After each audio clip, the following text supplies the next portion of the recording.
Nakita ko yung post ni Senador Kiko, ay parang nagdaramdam yata sa ating palatuntunan. Naglabas po kasi ng statement si Senador Kiko Pangilinan kagabi, ayan na nananawagan sa amin na maglabas ng public apology. Humingi ng paumanhin kay Sharon Cuneta. Dahil nasaktan daw po namin ng kanyang kalooban kahit siya ay nananahimik at wala kinalaman sa issue ng korupsyon. Ganun ba? Ito kasi yung episode natin nung Friday, Jen, kung saan ay kasama natin si Senador Dante Marcoleta. Okay lang ba? Basahin ko na ng buo para at least sige. Sa kabatiran po ng marami, baka nakikinig siya sa radyo. Para mabigyan natin ng kanyang pahayag. Ito po, ang press release pala ito Pero nakapost din po ito sa page ni Senador Kiko Pangilinan. September 1, 2025, pahayag po ni Senador Kiko sa Net25. Sa management po ng Net25, tama ba na sa pagbati ko sa akin ng inyong mga anchor na sina Nelson Lubaw at Jen Subardiaga present sa programang Saganang Mamamayan kung saan naging guest ninyo si Senador Dante Marcoleta. Hindi po siya guest, host po siya ng programang ito. Regular guest po siya at every Friday po ay narito. Ay dinawit ninyo ang aking may bahay na si Sharon na wala namang kinalaman sa usapin ng kurakot sa flood control? ? Grabe naman. Binastos ng programang ito si Sharon at sinaktan ninyo ang kanyang kalooban kahit na nananahimik siya at walang kinalaman sa isyu ng korupsyon. Ito ba ay upang mapag-usapan at dumami ang inyong viewers? Tama ba na idawit ang isang inosenteng tao walang kinalaman sa official business ng Senado at gawing katawa-tawa ang kanyang pagkatao sa publiko? Ano ba ang ginawa ni Sharon sa inyong istasyon at sa mga anchor person at binastos ninyo ang kanyang pagkatao? Hindi ganito ang mga professional na broadcaster. Your anchors disrespect Sharon, insulted her, and wounded her feelings by dragging her in this issue. She deserves a public apology from Net25 and your anchor persons. Huwag ninyong idawit ang mga inosente at binabastos, lalo na ang mga asawa ng mga senador na wala namang kinalaman sa mga usapin sa Senado. Ayun. Hindi na po natin bibigyan ng komento yung kanyang pahayag. It will remain as it is. Hayaan na ho natin ang ating mga nanonood ang magtaya. Kung yung sinasabi niya ay totoo o hindi, pero nabastos nga ba natin? Hindi na natin bigyan ng komento. Ano ba ang nangyari nung Friday? Panoorin na lang po ninyo yung part na yon. Sige. Ito po yun. Ang mandate ng Senate Blue Ribbon Committee ay talaga namang mag-imbestiga. Si Senador Kiko Basan ay miyembro po ba ng Blue Ribbon Committee? Nag-apply siya. Nag-apply, nag-presenta yung kanyang sarili, isama. Karaniwan kasi, susulat siya. Kung pwede sana, maging miyembro ako ng committee mo. Pinayagan ko. Okay. So, technically, miyembro siya ng Blue Ribbon Committee. So, ano po ang gusto niya palabasin dito? Miyembro pala siya ng Blue Ribbon Committee, nagsusuwestiyon siya ngayon ng isang... Anong tanong mo? Anong gusto niya nga mo? Ano gusto niya palabasin dito? Di ba? Hindi mo alam kung anong gusto niya palabasin. Hindi, kasi miyembro siya, tapos nagsasuggest siya ng bumuo pa ng isang bukod na grupo na mag-iimbestiga. Same subject matter. Ano po ang gusto niya palabasin dito? Iniinsulto niya ako. Kung ganyan, Sen, kung halimbawa ako, hindi naman ako miyembro ng Blue Ribbon Committee bilang isang mamamayan, pwede ka bang sabihin sa kanya na, Senador Kiko, baka pwedeng bumitaw ka na sa Blue Ribbon Committee? Kasi kung chairman kayo... Parang inaamin niya na hindi niya kaya Tsaka wala siyang tiwala sa committee. Manawagan ka. Baka nakikinig siya. Baka nakikinig po kayo, Madam Sharon Cuneta. Pakikausap nyo naman po si Senador Kiko Pangilinan. Bako po pwede mapakiusapan mo, bakit mo naman meminosen yung Blue Ribbon Committee sa pangunguna po ni Chairman Dante Marcoleta, nabubuo pa ng isang komite, baka pwede yung sabihin nyo, magbitaw ka na lang dyan sa Blue Ribbon Committee, umalis ka dyan, para hindi naman hindi nakakasira, nakaka-insulto. Ayan. Yan po yung part na nakasakit, sabi ng senador, sa kanyang asawa. Sapagkat alam mo naman, tayo ay mataas ang pagrespeto na. Alam ba, Nelson, ako'y miyembro ako ng Sharon yan. Hindi ako naniniwala. Di, batang-pasay Hindi ako. ako naniniwala hanggang hindi mo kakantahin yung bituing walang ningning. Pati yung gusto mo, yung Mr. DJ pa eh. Sige. Alin doon? Mr. DJ and I make a lahat na.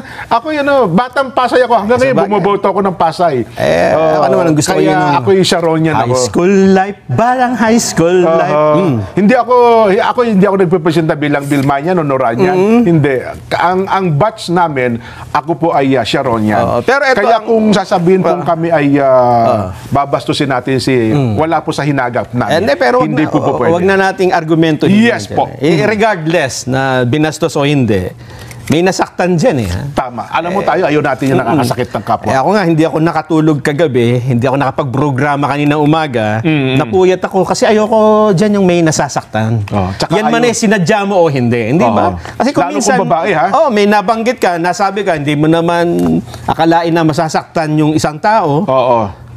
Kailangan, wala kang magagawa kundi humingi ng paumanhin. At saka ayaw din natin na ang mag-asawa ay nag-aaway dahil sa palatuntunan ito. Hindi po namin ninanais ang bagay na yan. Dahil sa ako naman humingi na ng paumanhin sa aking Facebook post at ako naman din po ay kasi nararamdaman ko din yan Ayoko din yung nakakasakit di ba? Totoo. Kaya ako, personally, humingi ako ng paumanhin sa inyo, Miss Sharon Cuneta. Yan. Ikaw? Ganun din po.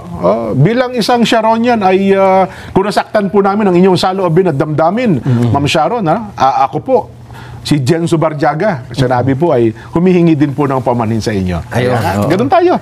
Kung minsan, dun nga sa tuwing Friday, nandito si Senador, hindi na ako nagsasalita halos. Nakakasakit pa rin pala tayo. Lalo na ikaw. Kasalanan mo to Pero ganun pa man, kasi ang palatuntunan talaga ayaw namin nakakasakit ng saloobin, lalo na po ng babae. Lalo na ng bisis.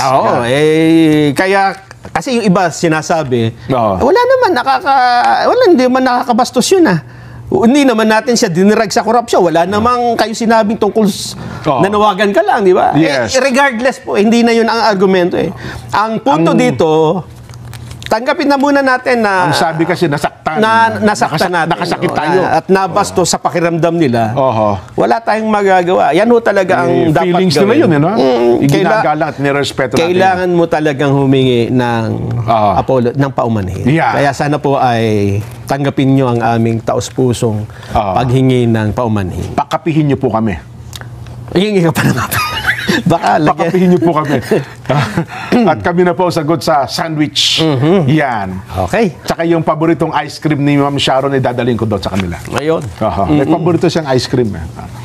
So, paano? Okay, paano tayo? Tayo bumalik. Ay, nako. Nila. Ang tagal-tagal mo ng senador. Ano naman ang nagawa mo sa agriculture? Senador Kiko? Di ba? Tapos ikaw na naman ang chairman ngayon? Ano naman ang gagawin mo dyan? May gagawin ka ba dyan sa...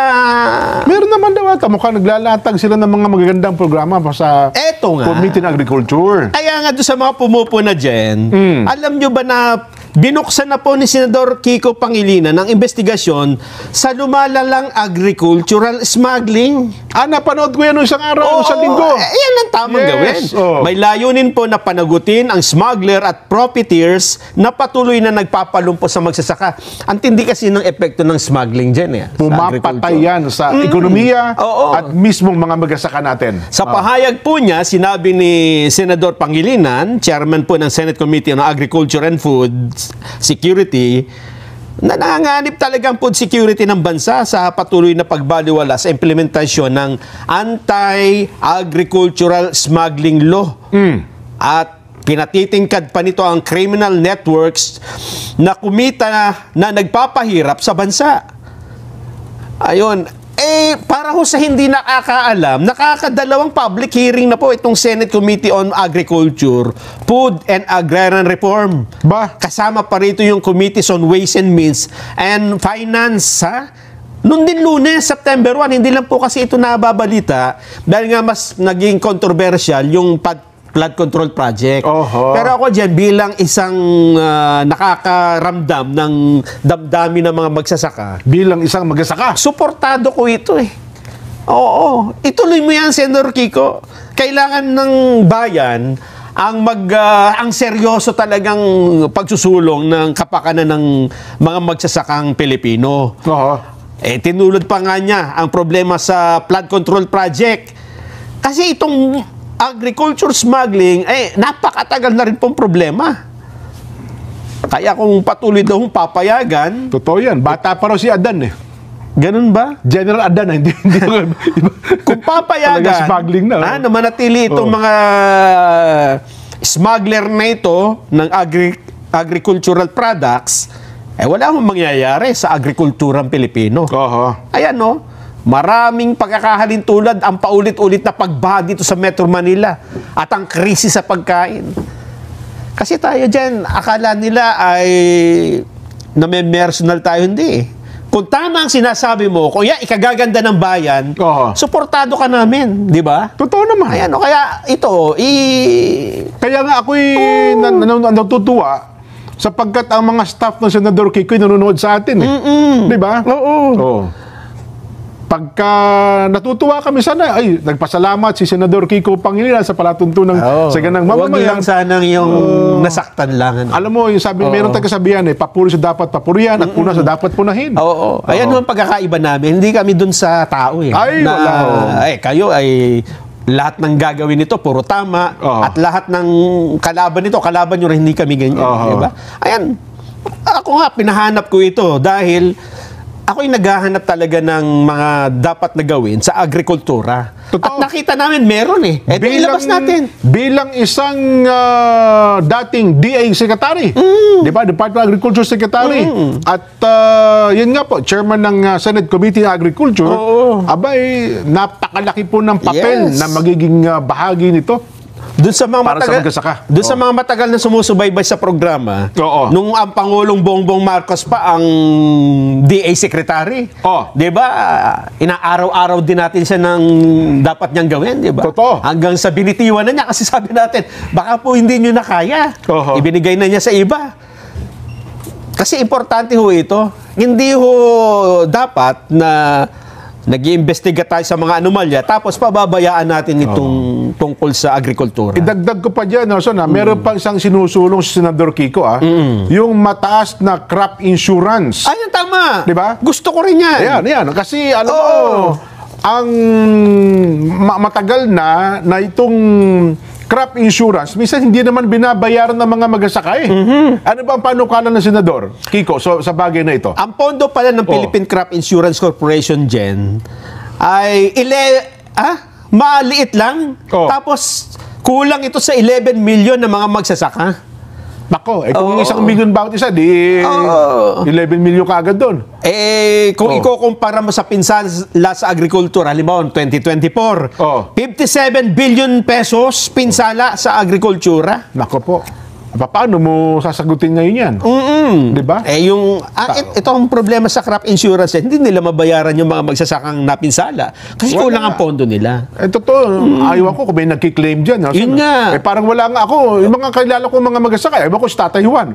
Kung sa kasaysayan ba ng kanyang buhay, nung napinsala ang kanyang pananim, ay nakasingil man lamang sa crop insurance o kaya naman naisiguro ba niya ang kanyang mga itinanim. Dito sa record, Jen, diba? Ito palang Crop Insurance Corporation nakapag-payout na, insurance payout ng 1.95 million sa mga benepisyaryo sa ginanap na distribution sa Benguet Provincial Engineering Office.